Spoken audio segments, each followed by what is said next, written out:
What's up, y'all? What's good? We back with the Sorry is True podcast. Shout out to everybody that's coming into the building. I see the members here. I see some mods in the building, and shout out to the whole chat.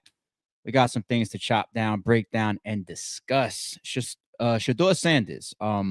This is becoming a very controversial topic.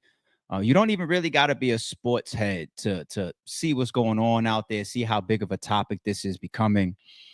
I do want to get into this. I want to see if we're gonna come to the conclusion: is this a power issue? Is this a cultural issue? Is this all over his father? Is this a talent issue? Is this a racial issue? you know. So I want to go through some of these videos. I'm not even the biggest college sports analyst like that, so I got a bunch of people that I respect and a bunch of people that I follow. And we're gonna go down some of this and bring everybody, including myself, fully up to speed. All right. Also, there was a new Young Thug interview with GQ. A couple small topics came out of that. He addressed a couple things like Gunna, the Kendrick and the Drake beef. Little small things. We'll touch on it. You also see Dame Dash in the thumbnail. His troubles continue. So we'll take a look at that. What else we got going on? I got a bunch of stuff. I got another Kendrick update that's going on. I got some small news going on. And yeah, I'll mix in some other things towards the second half of the stream as well. So, all right, bear with me, y'all. Hold on. Let me make sure my audio is good. Hold on. My volume. I'm getting feedback. Getting feedback. Make sure my audio is good. Make sure my audio is good. Don't make me switch my headphones, Sony. I got some Beats by Dre over there. All right. I got a backup pair. Don't make me. This is y'all don't pay me enough, and this is promotion, no, Sony? Right here. This is promotion. All right, let's get to work. Let's bring up this first, kind of like giving us ourselves a backdrop of what's happening with Shedeur Sanders. And real quick, to anybody that doesn't know, because if you're like me, you pretty much follow professional sports and you don't do too much college. This is the son of Deion Sanders, okay, aka Coach Prime, one of the best cornerbacks in NFL history. I mean, hell, he played Iron Man ball, right? Some people would say one of the greatest wide receivers ever, too, maybe. But the second half of seeing Deion out, post his NFL pro career, the whole Coach Prime thing. There's always been a lot of buzz, excitement, at times controversy around him. He's maintained his reputation of being a big deal, and him being tied to his son during this whole NFL draft was a conversation within itself. So let's take a look at some of the backdrop, with this young man sliding to the fifth round of the NFL draft, despite people thinking that he was a top 3 quarterback, definitely a top 20 pick in the overall draft.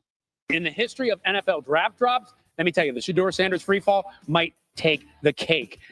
Not a single team selecting in the first 3 rounds of the NFL draft took the Colorado quarterback. The Big 12 Offensive Player of the Year and son of Deion led the FBS in completion percentage, 4th in passing yards. Just a couple months ago was in the conversation for the top pick. Heck, right before the draft started on Thursday, he was minus 600 to go in the first round, and yet he is still out there. A shock. Meanwhile, there were 3 other quarterbacks taken on day 2 of the NFL draft, including that guy, Tyler Shuck, out of Louisville. First one off the board to New Orleans, making him the highest drafted quarterback to the Saints since Archie Manning over 50 years ago. 3rd round, Seattle sent a message by taking Jalen Milroe from Alabama, the 92nd pick overall.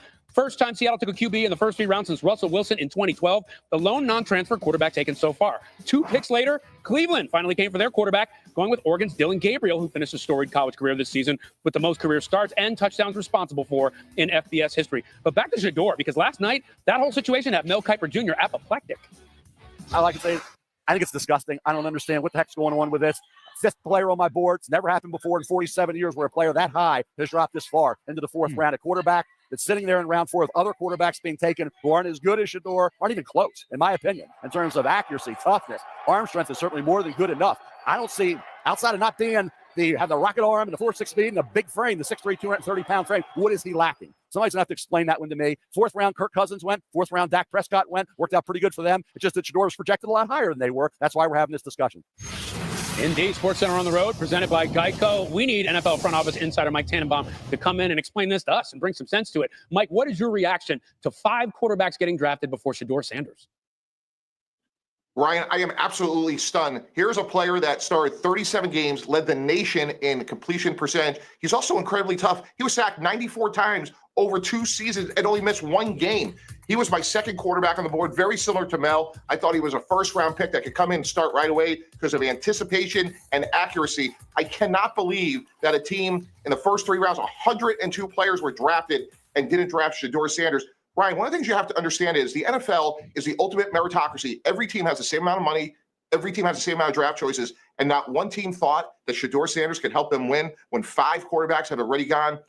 I was part of the Miami Dolphins in 2016, and we drafted Larry Tunsil. He was the number 1 guy on our board. Larry Tunsil was a great player, a great person. He obviously hit a bump in the road, and we saw it as an unexpected opportunity. Johnny Manziel came out. A lot of questions about his background. He won the first round. The fact that we're sitting here talking about the 4th round is unbelievable what has happened, given the fact that this guy's been such a good player over 37 games. And Sanders doesn't have the kind of bumps that you're mentioning with the 2 previous guys you mentioned. And not only that, I mean, in many ways, I say it again, this was a guy who was in the conversation to be the top pick not too long ago. And now here we are. Much more from the draft. Top pick conversation. All right. So that's a good backdrop right there. That kind of brings us up to speed. I had to now jump over to me personally, my favorite sports analyst. No, it ain't Stephen A. Smith. It ain't Shannon Sharp. It ain't Shaq and Charles Barkley and that whole cast over there. These are my favorite 2 sports analysts right here, man. Chris Broussard, Nick Wright. I love their takes. I love their chemistry as far as how they really pair up on some of these topics. Their knowledge of not just current, but all the way back to the old days, like Nick Wright, man, he can go all the way back to like the golden era, as well as even before that of like the NBA. I really respect these 2 guys. So I had to check them out and see what their take was on all of this. But keep in mind, this take right here is only after the 1st round completed. At this point, I believe this was recorded. They didn't know that Sanders was going to go all the way in the 5th round. But even still, let's hear what they're going to say. Yeah, teams.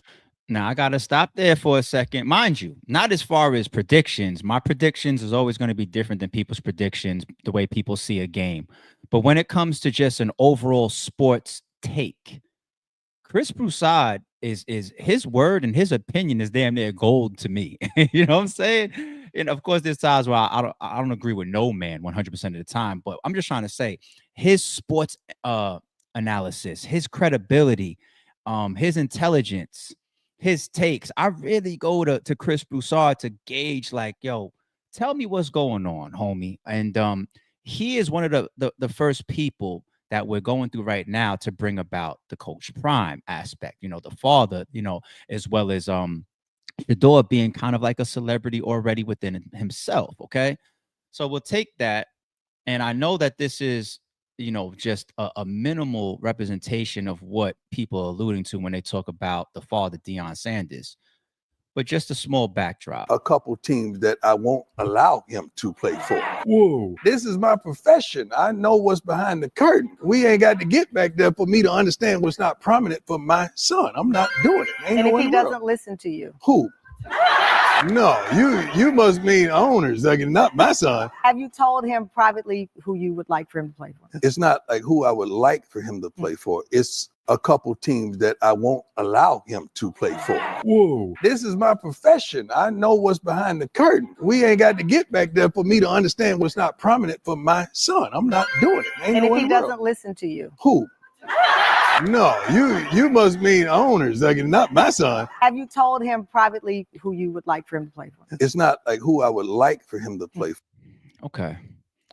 Next I want to move into Colin's take on this. Let's continue to compound the different opinions from people that are very, very in the mix and do this for a living.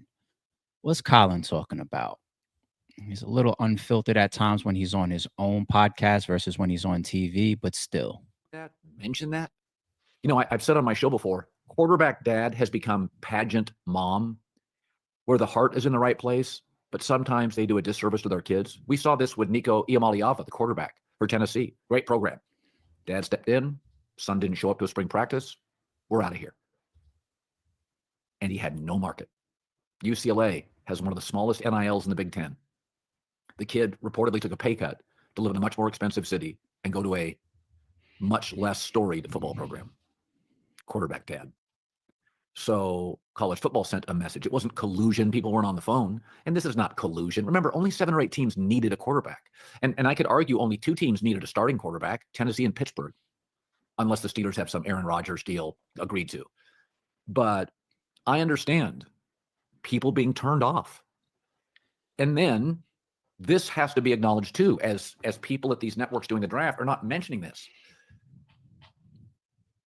He not only interviewed poorly, Todd McShay on his podcast for The Ringer acknowledged he named a name. Brian Dable brought him in.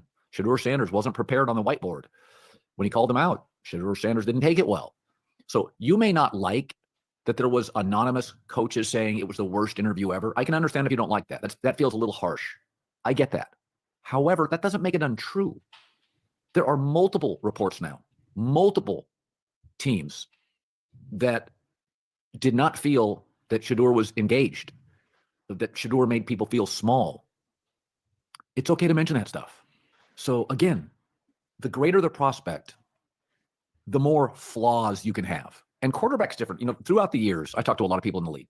Of all the sports I cover, I have far more NFL sources, mostly because that's your favorite sport and it drives a number.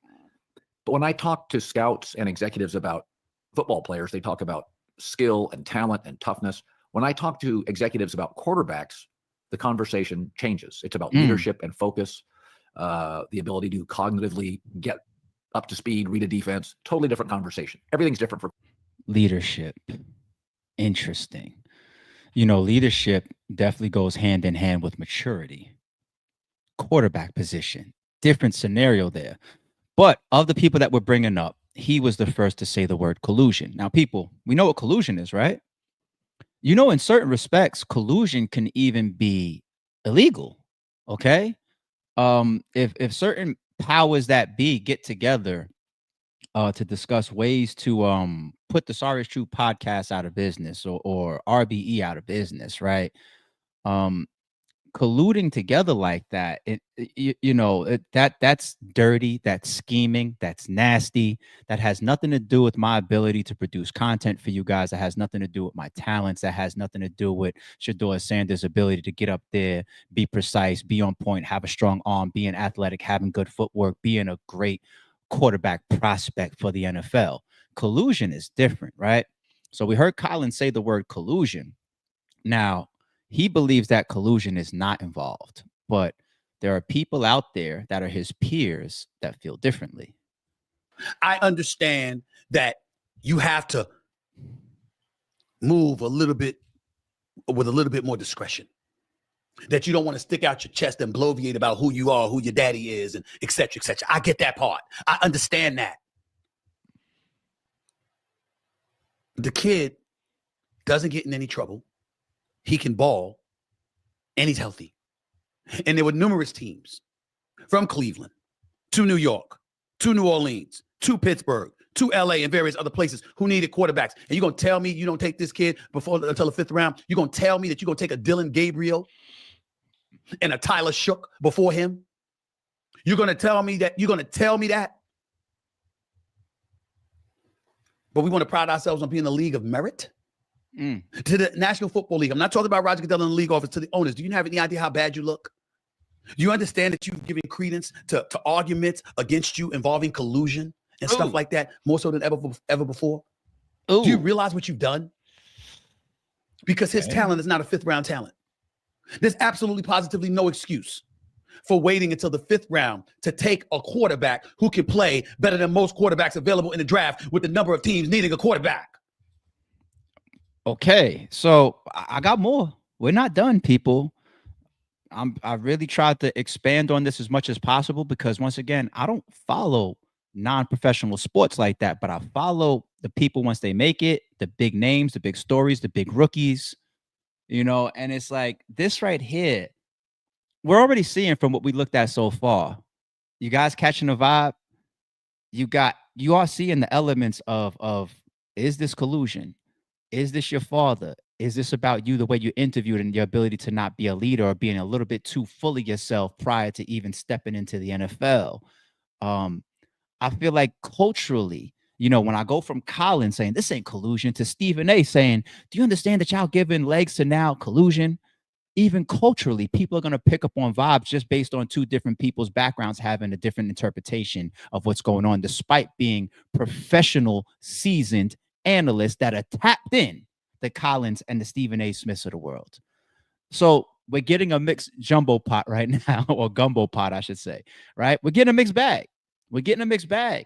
I'm doing my best here to collect this information for y'all before I get to my take, but let's do, I feel, two more that are relevant and important before we try to break down the gumbo pot. What sense do you have of how we got to the point that Shedeur Sanders was taken in the 5th round by the Browns after Dillon Gabriel? He rubbed teams the wrong way. I truly believe that. In a meeting with the Giants, he allegedly got up on the board and wasn't fully prepared for an install. One of the easiest ways to get teams to pass on you is to not do well in a situation where they're asking you to do an offensive install in front of them. I do think it was some of the football stuff, limited athletic profile that teams, maybe not all teams liked. But then I think a lot of it was just what, transpired in the lead up to this. Remember, he didn't work out the combine either. I don't think we're ever going to see a draft fall like this again. I thought part of this was sending a message to not just Shedeur, but everybody else. Hey, if you don't play by our rules and you're not a Travis Hunter who's just going to go second regardless, we're going to make an example out of you. Like, we're going to make sure that next year when it comes up, we're going to say, hey, look what happened to Shedeur. You don't want to go to the Senior Bowl. You don't want to do private workouts. Well, you're taking a risk there. What sense do you have of how we got to the point that Shedeur Sanders was taken? Okay. So that one a little bit more focused on his athletic ability, him not going to the combine, and the way he interviewed, okay? And kind of flopping at that. But some of the videos we played prior swear up and down that he's one of them guys, definitely not a 5th round pick. So last but not least, I'm going to go to the most abrasive, I guess, angle in the mix of all of this controversy. And if any of y'all have guessed it, it's Gillies. Okay. He goes all the way to this, not football, not his father. This is just about the country that we live in. To all my folks out there, right? I just want y'all to know that when you're a black man in America, right, sometimes you get reminders. You know what I mean? As a successful black man in America, I often get reminders.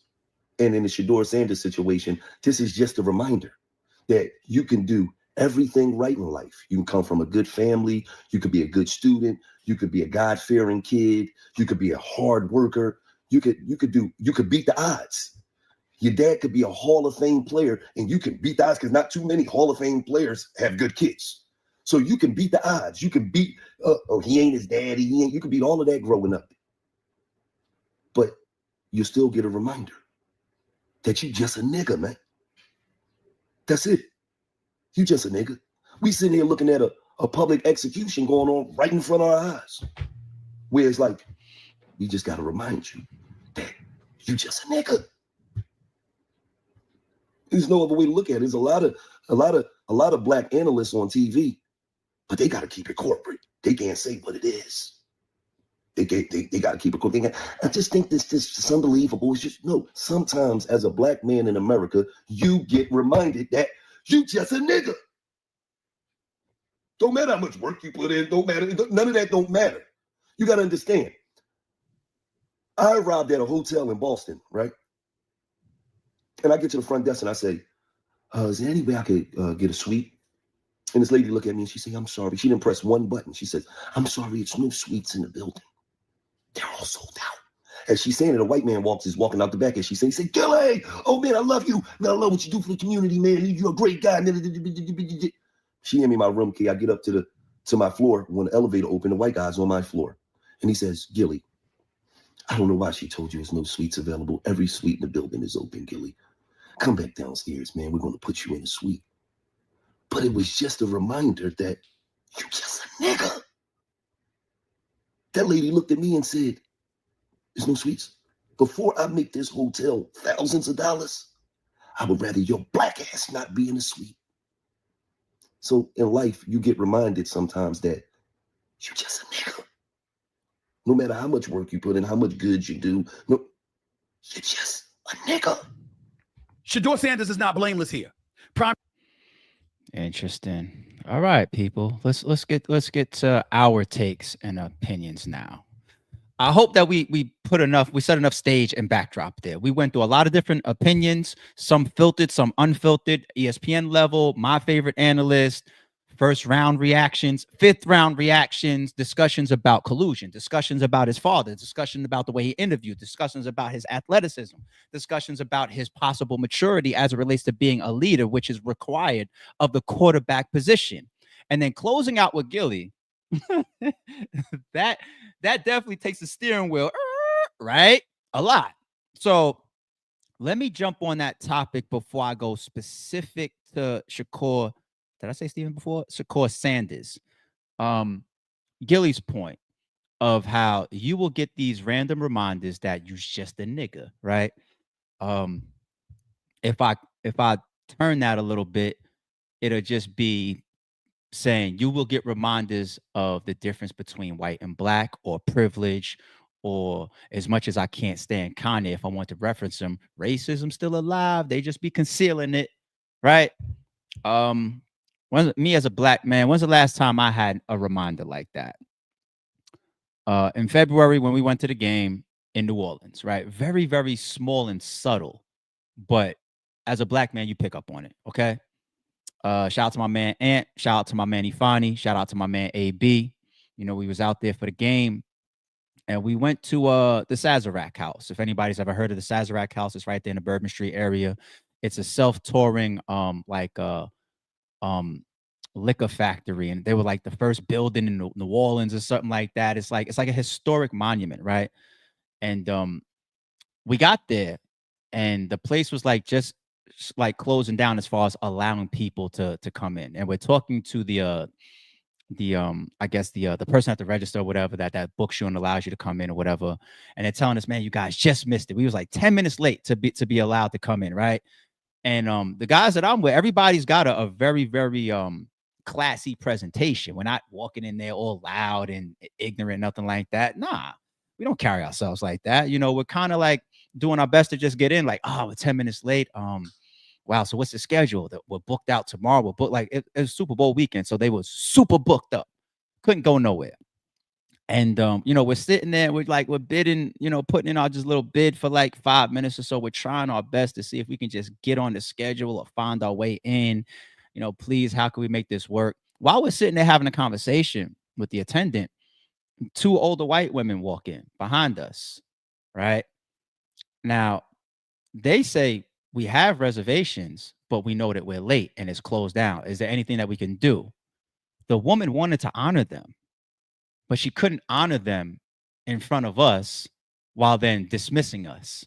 So you know what she did? She said, I'll let you guys come in now. And I was just like, wow, it was that easy. You know what I'm saying? Like, they pushed us in, whether they knew it or not. You know, you could have done what you did for them, for us 5-10 minutes ago. Right. But they came in and the energy, I watched it myself. I don't know if my boys picked up on it, but the energy of her, she was being respectful to us, but her energy changed a little bit, as if like, I want to cater to them. I don't have to cater to these folks though. You know, it was real subtle. And you get these little small reminders in the world and in this country sometimes. It is what it is. So I definitely agree with Gilly there. If you're a black man and you have any experience in this world at all, you know that you will get slapped around at times. Is that the case with Shedeur Sanders? Is this a racial thing? Flat out, I don't think so. That's my answer there. I don't think so. Is it a talent thing? Can't be. But people that's watched his breakdowns and his highlights and the feedback from the analysts and people that are in the NFL and other players, he's purely got the mechanics and the talents to be a great prospect. Nobody knows how he's going to fully pan out, but he's got the ability to be a great prospect, and he is a very good talent. And the 5th round is what got everybody saying that they're shocked. You saw when I had Chris Broussard and Nick Wright up, he was shocked just after the 1st round. He was like, he didn't go in the 1st round? We're talking 5th round. It's not talent, okay? So if it's not talent And if I'm not gonna really believe that it was a race thing, right? What do I really think it is?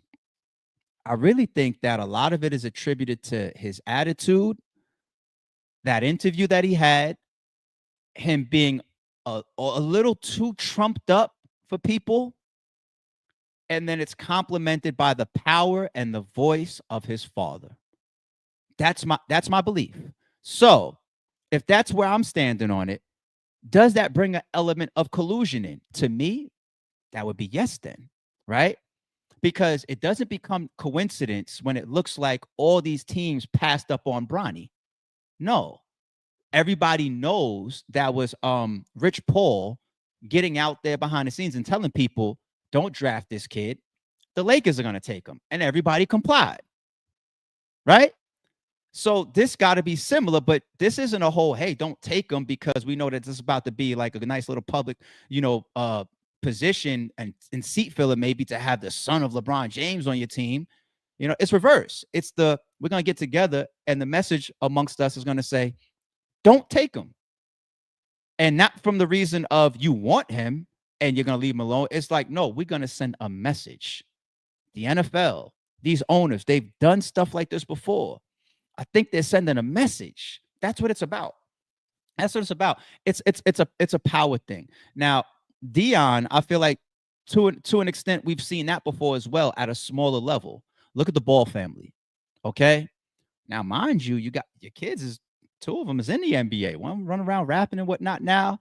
Ball family's pretty successful, if you ask me. All right. So the father kind of panned out looking like he was right. He was running around talking about, this son's going to be in the NBA. That son's going to be in the NBA. And LaMelo's out here looking like an M1 player. He do his thing. You know what I'm saying? So we've seen that. But the father in that case wasn't a retired Hall of Famer that then also became one of the biggest known or most celebrity talked about college football coaches and whatnot ever. Okay. So Deion is a different level. And if he's doing interviews saying, no, we don't mess with you, or no, I'm the one that's steering my son, not these owners. You think the owners, who, my son? We just played it. Right. So that within itself is a struggle. Do owners really want to deal with that? Do owners really want to deal with a possible trumped up young kid that has to play the leadership of a quarterback position that not only is trumped up on his own, showing kind of signs like, yeah, I'm not pulling up to the combine, but also your father is going to say, no, he's not. He got to sit on the bench. He's not starting day one. Oh, hell no, we got an issue. People don't want to deal with that. So even if you're the type of, let's say, owner for a particular team that says, I'm passing because I don't want to deal with that. The 5th round shows that was also passed down to say, not only do we not want to deal with that, but we don't want any of that happening to continue. Colin alluded to that, the football father. Okay. I'm taking pieces from all of those different reactions. If you're keeping up with me. So the collusion piece of it is also a power thing of sending a message. You want to come around here? You think you're going to act like that? Or you think that we're not going to be the ones in control? No, we will be the ones in control. You know what I'm saying? Like, I don't care how loud your voice is, Deion. Oh, so then your son will sit. Your son won't be a part of this program then. Nobody is bigger than the program. That's my belief in it. Okay? Neo died as well. Okay? Neo, it was a sacrifice, but he still died. Like Matrix reference. How do we see it any different? This is a power message. This is a sit down and remember who we are and who you are. Now, if you want to blend that into a racist angle to a degree, then you could say, you got all these white owners and, no, that's a position when what Deion and his son have, whether it comes off arrogant or not, it's still a position of power. And you struggle to let people of power or voices into certain places without slapping them around and reminding them, get in line, get down or lay down. That's how you could bleed it into the race angle a little bit, But I think the main element is sending a message, the power struggle, and the way this young man and his father are being perceived, period. Okay. So shout out to my sports fans out there that are following this. Drop me a comment in the chat. Let me know if you agree, disagree. But this is it's a big topic, and we will continue to watch the rest unfold. There's another topic that I might bring. We're done with that one.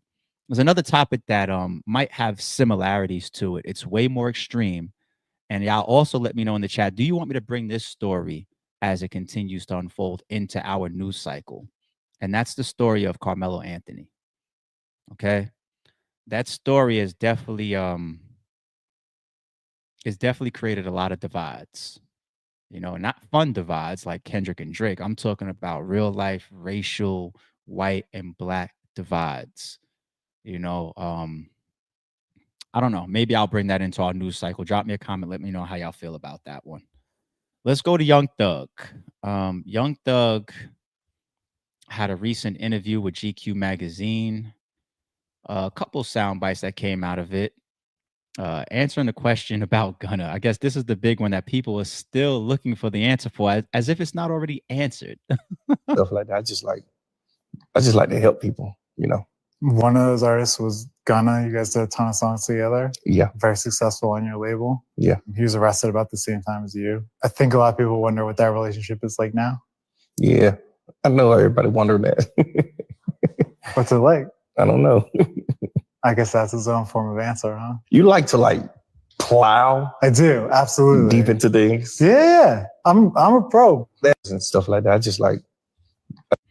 I don't play the pause game. You notice I don't pause myself. I don't pause people. But that right there was so wild. I don't know. Because my mind don't go there because I haven't trained my mind to play the pause game. But that end response from Thug at the end was so, it was like, it still caught me a little bit, even though my mind don't beat it. All right, let's focus up. How deep it did. What? He's like, hey, yo. All right. This whole Gunna conversation, man, it's always going to be there. I mean, luckily for Gunna, shout out to him.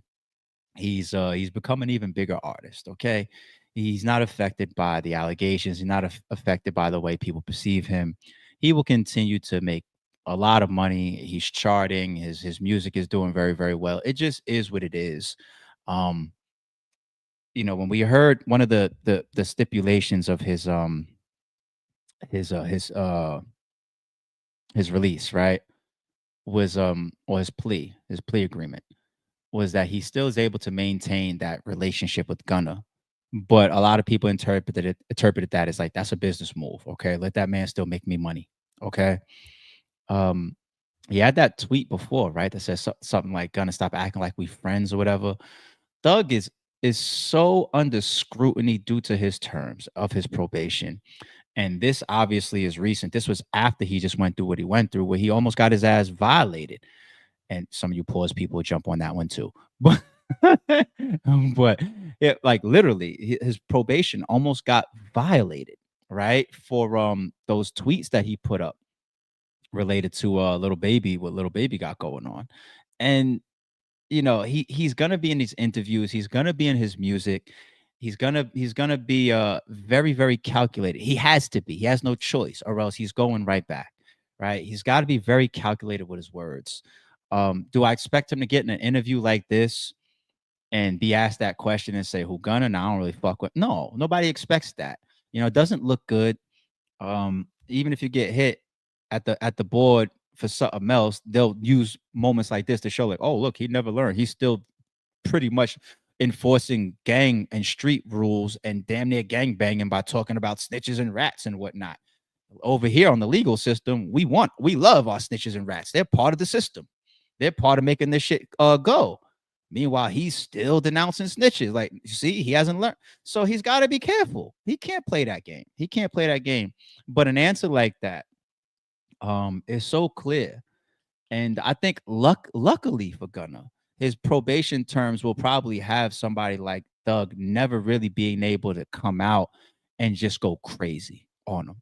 I think that Gunna is good, but I just imagine Young Thug, who's a very popular and respected person, comes out and it becomes this whole like, yo, by the way, like F him, he did this, he did that. Let me tell you about me and Brian Steele's conversation, what really happened in my paperwork. And yeah, he didn't have to take the stand notice, but let me tell you how it did actually affect me.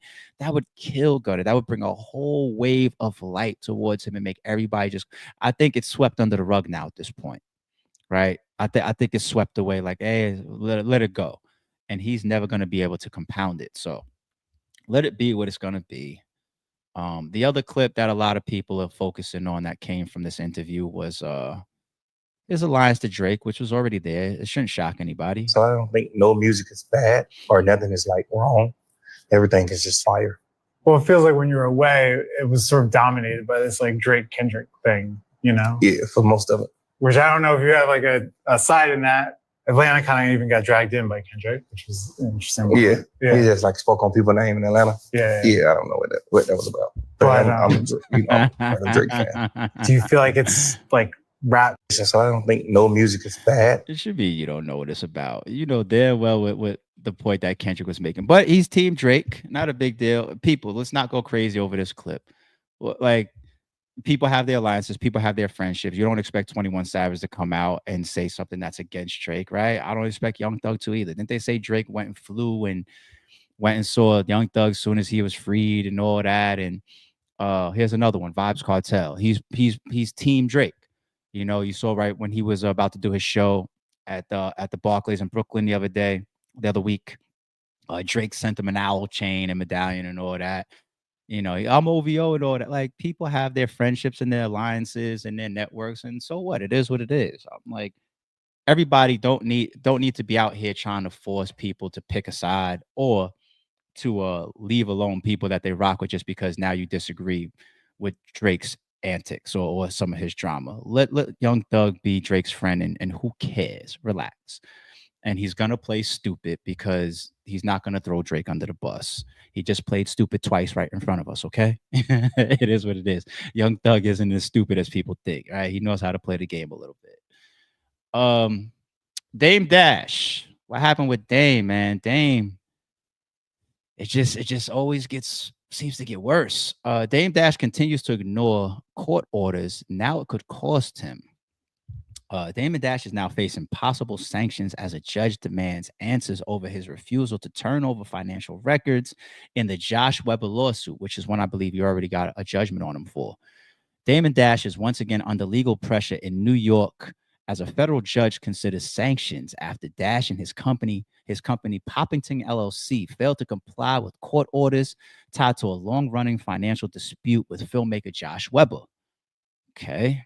The latest development comes after Dash ignored discovery requests related to his assets, including film nights and company records, which plaintiffs say are necessary to collect on a judgment exceeding $800,000. The court has now ordered Dash to respond by April 28, 2025. That's tomorrow. Or face potential penalties for violating court directives. According to the court filings, Dash and Poppington LLC failed to respond to discovery requests, prompting Weber's legal team to request the sale and turnover of documents tied to Dash's business interests and intellectual property. The goal is to identify and liquidate assets that could help satisfy the outstanding judgment, which has ballooned in over $4 million. The legal clash stems from a 2022 ruling where Dash was ordered to pay Weber and Muddy Water Pictures after falsely claiming ownership of the film. So he already lost this. So now that they're trying to determine the amounts and even collect, what Dame is clearly doing there is saying that if I give you some of this stuff in discovery, you'll have targets. Okay. So you're looking for assets. You're looking for things that could be liquidated. Hey, show me bank accounts. Hey, show me real estate. Show me your mortgage. Yeah, I'm not saying that's exact. I'm just giving examples of what would make sense. You know, if Dame doesn't turn that over, he could play a role of I'm lesser than what you think. Now, I think Dame has been in a bad spot financially for a while, but we also got to be realistic. Sometimes some of these people's broke is our rich, meaning like, you know, if Jay-Z had $100 million today, people would say he went broke. Okay, but for us, like that's multi-generational money, $100 million. Okay, like Jay's almost worth $3 billion at this point, and the type of stuff that he's engaged in, tied with, or whatever. He might have just gave Alex Spiro alone $2 million of the 100 if he was reduced to that. You get my point? So for somebody like Jay-Z, as far as what he's involved in, what he upkeeps, what he spends per year, probably his life would drastically change, where $100 million would mean like, oh, big problem. So let's say Dame Dash still has a couple things laying around that would still keep him financially sound and living better than most, right? He's trying to keep that. Like if I'm having problems, closing out settlements, and we read that prior as well a couple weeks ago, of like, let's say I get a judgment against me that's $80,000 and I can't pay it, that might be a little telling. Like, you don't got 80, right? So if I'm living at $1 million right now, that's all I'm reduced to at this point. $100,000 hurts me, let alone 800, let alone 4 million, right? And that's when people start filing bankruptcy. That's when people start so it's just tough. How he got into this spot is going to change some of the people's feelings towards deservingly or undeservingly, right? Dame always seemed to be a very abrasive person that goes above and beyond to to scorch the earth at times, even if he's standing on principles or not. And that's one thing I've always respected about him. He seems to stand sturdy on his shit. So I've always respected him about that. He does have some morals and principles that we should adopt. But as far as his way of maneuvering and how he deals with people and how he maintains relationships, I never really agreed with that. I think he's too abrasive. And he just doesn't know how to play the game to win in a longevity aspect. You just don't walk into a room full of millionaires that ain't got no gangster to them and start cursing them out, saying, I'll beat the shit out of you if you don't comply. Like, and I just made that up, hypothetical, but that's his personality. It don't work. It just don't work, man. And, I think he's put himself in a bunch of bad spots. And speaking of Dame and Jay-Z, you know who could snap a finger and make all that go away for him? Mr. $3 billion net worth, right? Jay-Z. This isn't necessarily news update worthy. This is just like status check, people. Look at some of this shit. This is why we just gotta respect when people achieve certain levels, because they're like soul lanes that Jay-Z has gotten into, that people could just, if I could do one of those lanes in a lifetime, I'm golden. Me and my children and my children's children are golden. He's done multiple of these multi-generational lanes at a high level to get to where he's at.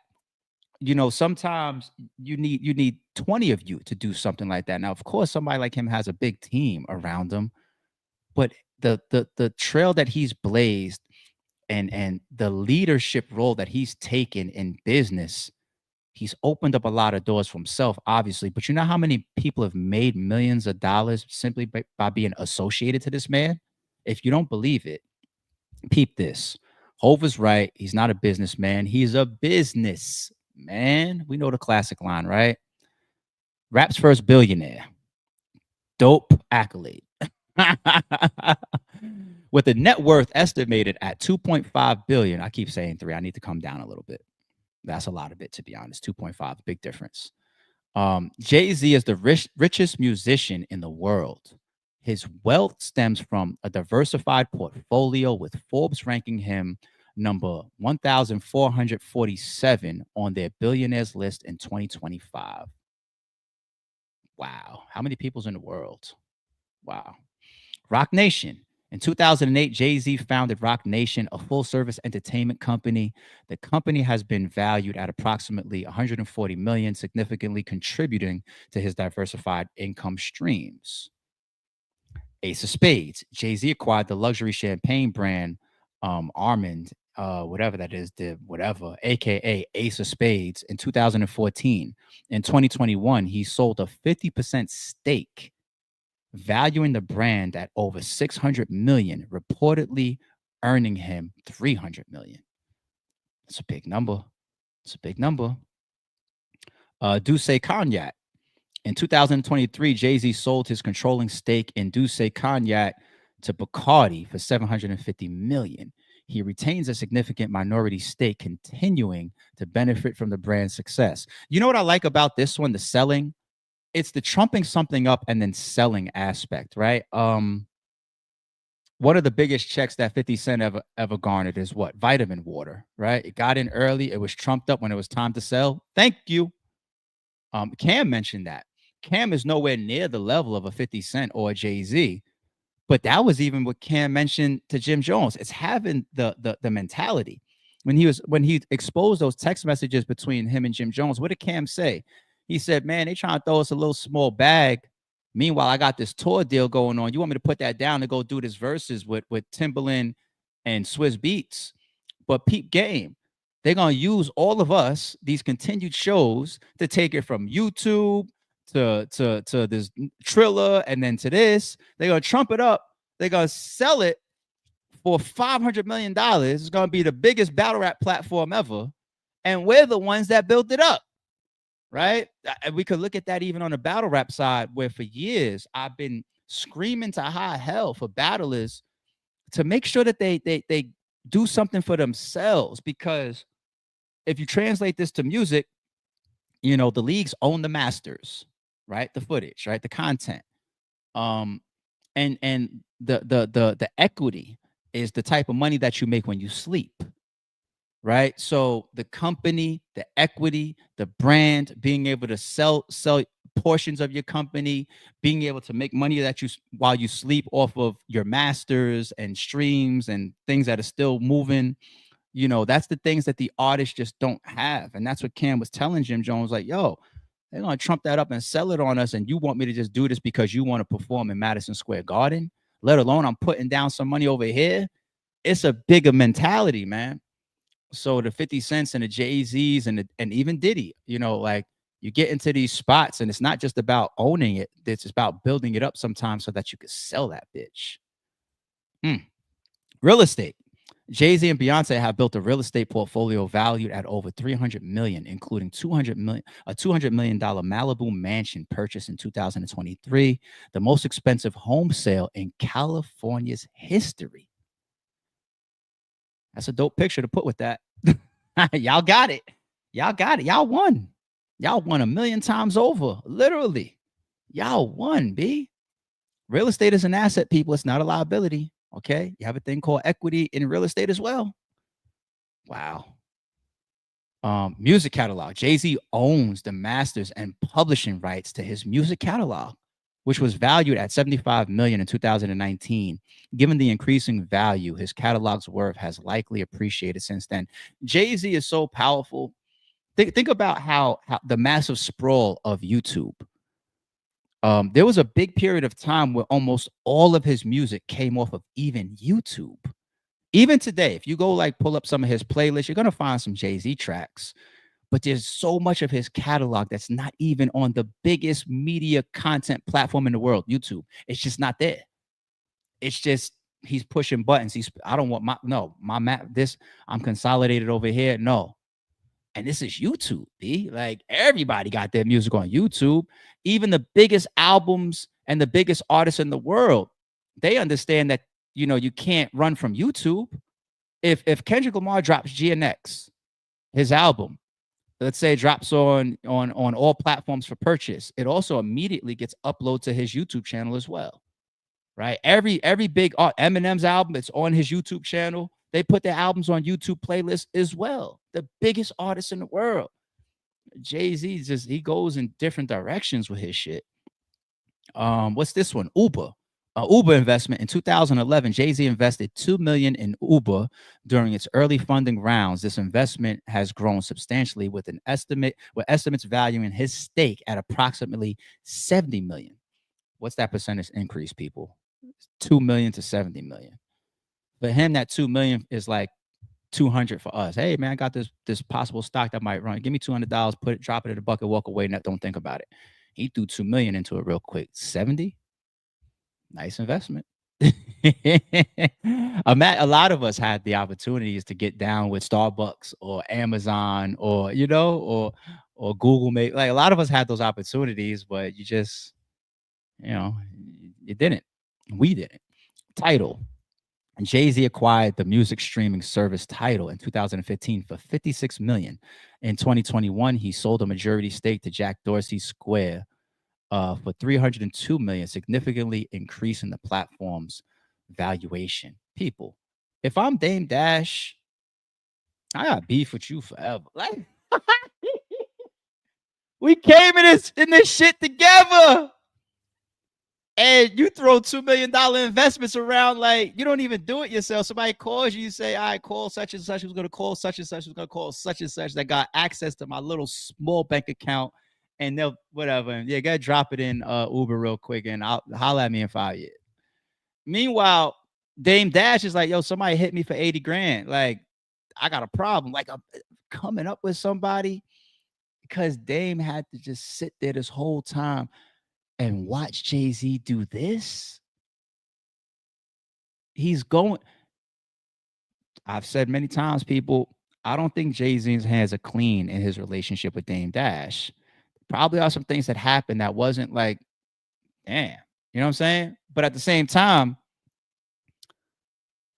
the man, I think he carried what he could, knowing that he was going to be limited just with certain aspects of his life and around certain people. Had to get off the boat so I could walk on water. Those are his lyrics. And just imagine being Dame Dash and reading a post like this, looking at this, like you're going to be disgruntled. I'm not going to say the word hater, right? But this will fuck a lot of people's lives up. Like, I can't believe this shit. Like, me and you came in together and you did this deal, or we separated. You went and sold Rockefeller and I wasn't a part of. And then next thing I know, I look up and you doing Tidal, you doing Rock Nation, you doing Duce, you doing this, you doing that. And these motherfuckers is suing me left and right, and I can't even get from under a couple $100,000 that time. You know what $100,000 to Jay-Z is? I don't even know if you can consider that literally mathematically a dollar to us. I don't think $100,000 to him is a dollar to us. It might be like 25 cents to us. If something comes across the table right now that costs $100,000, it might be how we spend a dollar. It might be. It literally, because we see this money. Remember, it's a cycle. It's year round. He's making this type of money. Right? It's not this is the set money. You hit the lottery and then that's it. He's making this type of money year round. He's been on the Forbes list forever. They might fuck around and assassinate this nigga one day, B. Wow. But okay. Here's a dope quick one.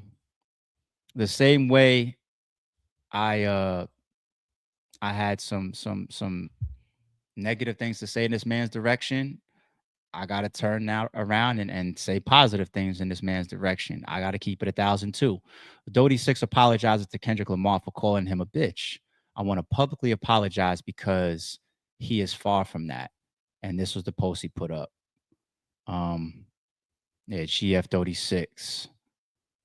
And look how that's relevant to even the last one. You got Dame, how he looks at Jay because of the spot that he's in. And when we spoke about this initially, when Dodie put up that live and he was just like, yo, he's a bitch, fucking blah, blah, blah, blah, blah.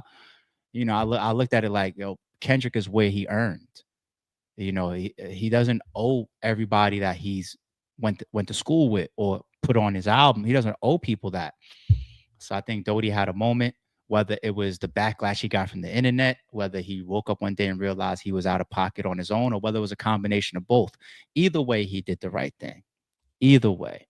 So we got to respect the man for that. And I also will say, you know, when he did that video, he said he was living out of his car. You know, I hope the man the best. I really do. You know, I don't like to see anybody down and out unless they some really deserve it. Some bad for the world, bad people type of. You know what I mean? You're a bad person. Like I'm not vouching for you. You know what I'm saying? But I don't know him. I don't know if he's a bad person. I don't know if he's a good person.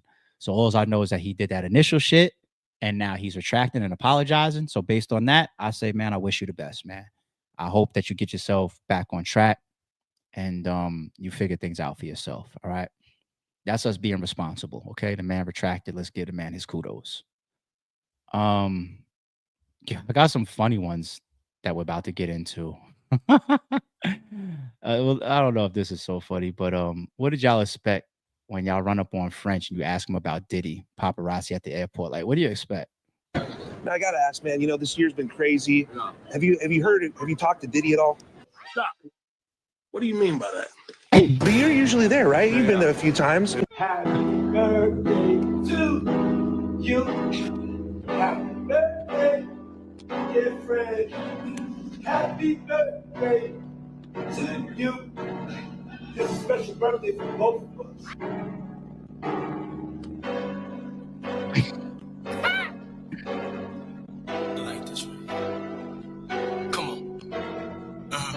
Why did they got Diddy's ad libs in the background, B? Why did they got Diddy in the background saying, I like this? Come on. Damn.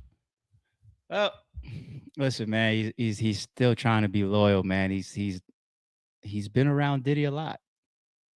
He has. And I'll leave it there. I ain't got no accusations for French. I'm just saying. The trial will be starting. Who knows what will be said? Who knows? Who knows? Who knows? This right here is one of the most gangster things I've seen in my life. This is more gangster than Gotti, more gangster than Al Capone, more gangster than Frank Lucas or whoever. This is some of the most gangster shit you will ever see in your life, people. Hit him in his chest with that 40, make his leg wobble. All these bitches trying to shake my hand. Bitch, you know what's good, you know we murked your man. Stop us, hit him in his chest with that 40, make his leg wobble. All these bitches trying to shake my hand. Bitch, you know what's good, you know we murked your man. Stop us, hit him in. Yo, look at the caption. The caption said, bruh, I could have added effects. You ain't had to blow that mouth.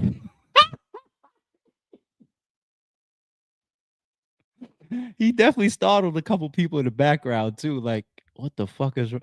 If you're his friend, you're uncomfortable. This guy just he's turned out by his gun, man. It's just, you got people like that. You got people in this world, you would never know that they had a gun on them. They'd be carrying a gun around you for 50 years. You would never know. They never had a reason to pull it out. So they don't. This guy's doing a music video and decides to just let his shit off right there. Indoors, B. Yeah, his friends are scared. His friends is not telling him the truth. If he look his boy in the face, yo, man, you fuck with that last verse. Oh, nah, that shit is crazy. Nobody's being honest with him. Nobody's being truthful with him. Nobody. Yo, damn, son. Nah, y'all got to get yourself away from people like this, man. That's too much. That's just too much, son. When I say laugh of the day, this one takes the cake, people. This is, I guarantee you, this is the funniest thing you will see today. I know the internet is rampant, but you will not find anything more funny on the internet than this today. You just won't. It's impossible.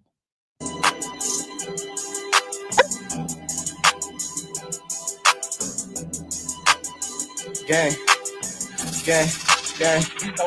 Bitch, I'm leukemia. I got shot when I was 16. I had to spend a nigga's. I didn't even do the dance. Gang. Bitch, I'm leukemia. I got shot when I was 16. I had to spend a nigga's. Yo, the lyrics of the song starts, I got shot when I was 16. This is the wildest dance ever. It should say, nah, bro, this ain't it. What the fuck? If a nigga ever did this in my music video, I'm screaming, cut. So on my mama, this nigga gotta go. The caption says, yo, was there somebody slapping him on the shoulder while he was dancing? Hold on. He starts throwing up signs. Oh my God. Bitch, I'm leukemia. I got shot when I was 16. I had to spend a nigga's. He's tapping him. Somebody was tapping him. Oh my God. Gang. Oh my God. Oh my God. Yo, did y'all see the one of you know what? I'm gonna try to find it. I gotta do it. I didn't even plan to show y'all this one. I gotta find it. Did I send it to my boy? I sent it to 40 Cal. Yeah, if I go to my DMs, I could find it. Hold on. I definitely sent this shit to 40 Cal. Where's 40 Cal in my DMs? Hold on, y'all. I'm gonna bring it up on screen in a second. Where's 40 Cal? Let me just type his name. Hold on. Hold on. So this shit had me crying. What's 40 Cal's joint? Is it It's 40 Cal? Yeah, it's 40 Cal. Okay. 40 Cal. Y'all know the legend from the Dips from Harlem. So I sent him this kind of like because he's an ex-diplomat, right? And so I was, trolling him a little bit. Where's my DMs for 40 Cal, man? Hold on. I definitely had to troll. Oh, here it is. Oh, y'all let me find this hilarious ass shit. Oh my goodness. Hold on. Hold on. Hold on. Hold on. Hold on. Is it coming up? Oh, why does it say story unavailable? Somebody deleted it? Damn. All right, hold on. Let me see if I can find it on YouTube real quick.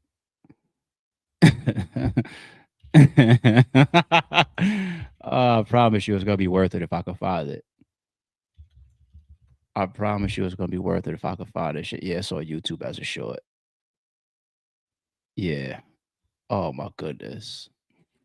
All right, let me get this shit out of here. Let me bring this up. Yo, they say your man Jim Jones. They say Cam had your man Jim out here twerking on a roof. I'm dead. I'm dead, son. See you do react. Hut 6 threw me back, a few they clap, but I ate those. Them shits is Scooby snacks. Back a few they clap. Stop. What do you mean by that? A few they clap. Yo, no. Oh, nah, we got a little bit of time on the weekends, man. So we're gonna have some good laughs to start our morning. We have a couple laughs to start our mornings, y'all. Yo, they said Cam put Jim on the roof twerking, B. It's over. I got tears in my shit for real. It's over. See you do react. Hut 6 threw me back, a few they clap, but I ate those. Them shits is Scooby snacks. So y'all see why I said it to 40, right? Which one is worse? Jim on the roof or the first guy that's doing the arm dance? The whatever that shit was. Put it in the chat. Which one was worse? The first one or the second one? All right, what else I got for y'all for Sunday? Ladies. Well, fellas, what do you? Yeah, I'll start with the fellas. Fellas, what are you doing in this situation? Huh? What's your reaction right here? Is it the same as dude? He's under serious pressure. The dude looks like he's sweating bullets. Meet me down in Jamaica. Yeah, might draw a waiver. If you like her, we could gang up. I swear to God, what we pray for. Ooh, pipe down, you too dangerous. Yeah, and you got horns on your head. Meet me down in Jamaica. Yeah, might draw. Ladies, these girls out here, they'll swoop in quick, right in front of you, right next to you. Fellas, what do you do in this situation? What do y'all do in this situation, B? Like, do you just do you tell Shorty, like, do you walk like, damn? Look at him. Gang up. I swear to God, what we pray for. Ooh, pipe down, you too dangerous. Yeah. Look at him. Lord, please. He's dying there too. Okay, what else I got? All right, last one, man. I'm off the jokes. I'm coming to chat in a second too. I'm off the jokes, but I do want to end on a very motivational and a positive note. I thought this was CGI for a second. This is a real crib, y'all. This is crazy. Peep this. There's a waterfall. The crib was built around a real waterfall. Look at that shit. This is our Sunday motivation, people. Look at this. There's a lot of maintenance. You know what I'm saying? Definitely maintenance, but what the fuck? What the fuck? That is a stunt. I wonder what the noise is like. I wonder if it's loud. You know, but then again, some people sleep well to like rain falling and water noises and all that type of shit. Things like the sea, like the waves crashing on the shore. Some people like to sleep to those type of sounds. But if you got a waterfall that your crib is built around, that is, yeah. Yeah. Yeah, she's gonna definitely allow you to choke her a million times over if you living like this, Shannon. I'm joking. I'm joking. Yeah, that shit is ridiculous. But all right. Fun stream. There you go, Sean. Yeah, we gotta keep it motivated. Let me see if I see anything about Jim on the roof and dude from whatever gangsta ass video that was. Let me scroll up. DMV Doll says, I remember that he was moving too fast for Kensington dance. It's got to be way slower. Oh, so yeah, that's the name of a dance. Kensington is the name of the dance. It's named. Chat says, ain't no way. Okay, says I can. MSM says, Shay, I can tell you how all of a sudden it's a book like the Tech Boom back in '84. Okay.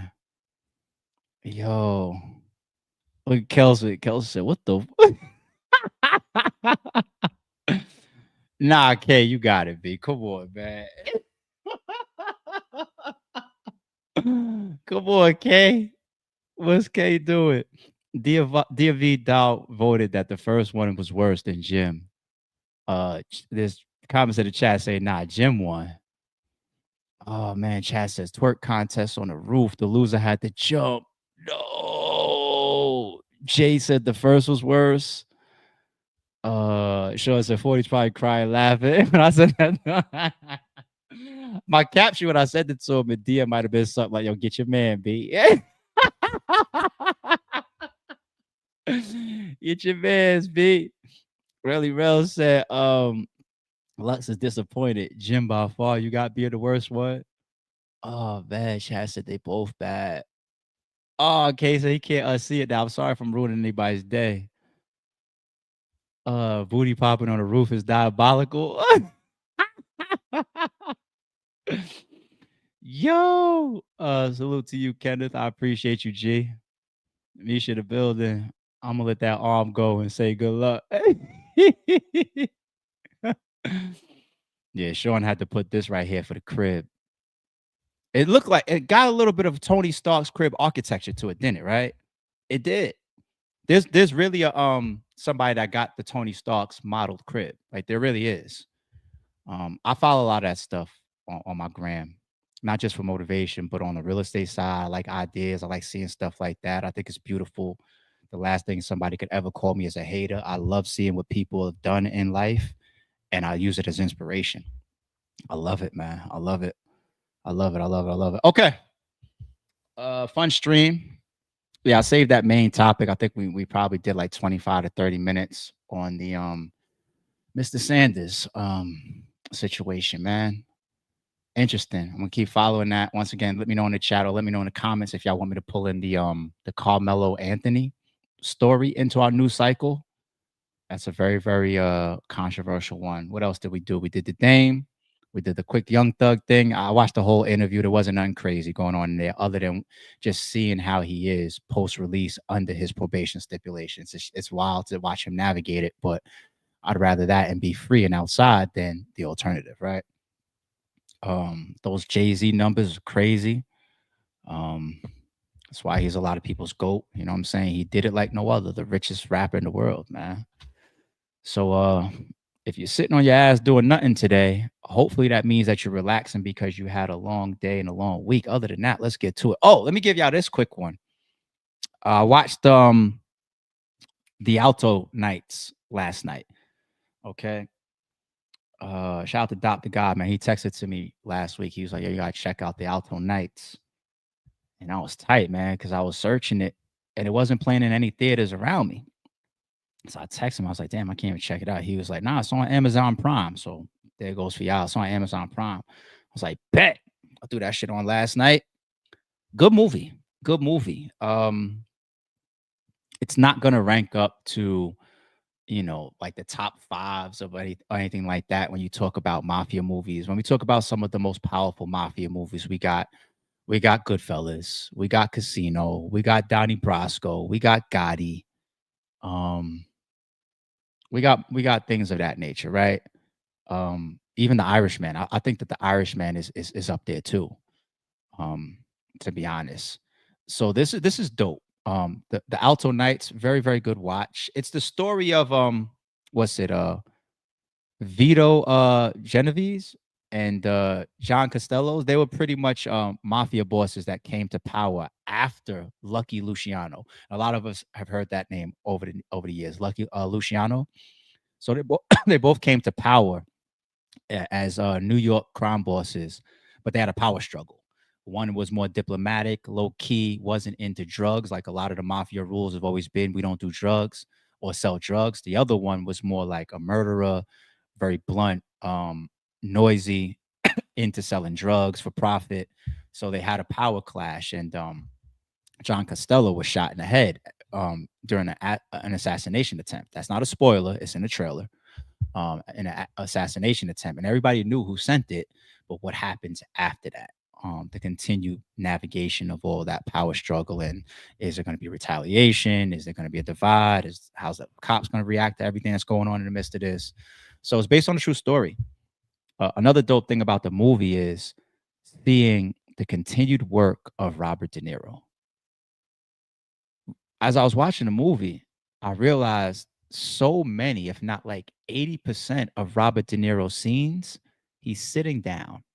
Okay. Now I remember even in The Irishman, man, you take De Niro, Pesci, Pacino, and they use like digital effects to make their faces more youthful, make them look younger, right? I had to remind myself, Robert De Niro is 81 years old, and he's still doing movies. The De Niros of the world, the Pescis of the world, the Pacinos of the world, the Denzel Washingtons of the world, these guys, the Samuel L. Jacksons of the world, these guys have been doing it for ages. 81, and Robert De Niro, he plays both roles. He plays Vito and he plays John in the movie, The Alto Nights. He plays both characters. They just make them look different. 81 years old. Because I was just like, yo, why is he sitting down in so many scenes? Is he that old? And I was like, 81? Shit, at that age, falling is deadly. Literally. You go fall and never make it out and break some shit and never make it out the hospital at that age. Real talk. 81, man. Respect our legends. Appreciate our legends that are even still active. It's incredible. That is incredible. So, y'all also do me a favor. Drop me in the comments y'all feedback of the movie Sinners. I'm hearing a lot of good thing about Sinners. I don't know if that's available on Amazon Prime. So either today or sometime this week, maybe I'm going to try to find my way to the theaters to see Sinners. I just don't want to be left out the loop. Too many people saying good things about it. So let me know. Is that a goodie? Do I need to rush? Do I need to make time to see it today? Can it wait a week? Y'all let me know. Drop a comment. And closing out too when it comes to entertainment. It's another thing I'm going to try to catch tonight. Episode 3 of The Last of Us on Max. If you are watching The Last of Us, season 2 just started. Last Sunday, they did episode 2, and the shit was damn near a season finale. I won't do any spoilers, but when I watched season 2, I was just like, where do you go from here? I mean, not season 2, episode 2 of season 2. That came out last Sunday. It's like, where do you go from here? This shit was a damn finale in just episode 2. So tonight at 9:00, I'm gonna be curious to see what they got next in store, because it shit took some drastic turns, and there was a lot of action, and it just went up. Shit hit the fan in episode 2. So, all right, that's our entertainment. That's our movie and music little catch up, y'all. We spread it a little bit more thin this morning for a little bit of a Sunday news type of vibe. But yeah, y'all enjoy y'all day, and I'll catch y'all tomorrow morning at 6 a.m. Let's get it. Don't confuse silence with work ethic. I'm a boss making decisions, my first fetish. The verse cherished is perfect, that's a reverse blemish. I dropped it, connected the block, learn Tetris. This is the Sorry True Podcast. Welcome to the house of.